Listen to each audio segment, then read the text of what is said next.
I'm Andy from California, and I've read Ralph's book from cover to cover. I love everything about it.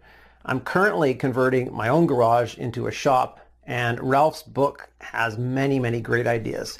Many of them are inexpensive as well. Now, I've read books on shop setups, and many of them assume that you have an endless budget to buy the tools you need. That's one thing I love about Ralph's book. It emphasizes on budget and cost planning, which is just what I need. And I also enjoyed the sections on efficient layouts and budget soundproofing ideas. I think almost anyone would benefit from the ideas in this book, from old timers or newbies as well. Hey, Ralph Chapman here, and if you're looking to set up your shop with a limited budget and a small space, well, I've got something for you that you're going to want to take action on immediately. It's a free video presentation where you'll discover the 3 most common mistakes made when setting up your shop.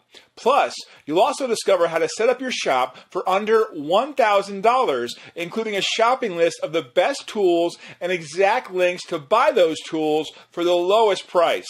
And the beauty is, it doesn't matter if you don't have a huge space. I've set up shops as small as 8 by 8 feet. So I'll show you how to convert even the smallest space into an efficient workshop with ease and how to improve your current workspace. This is going to change your entire perspective, your entire approach when it comes to shop setups. So go ahead, click the link below and watch the presentation now. You're absolutely going to love it.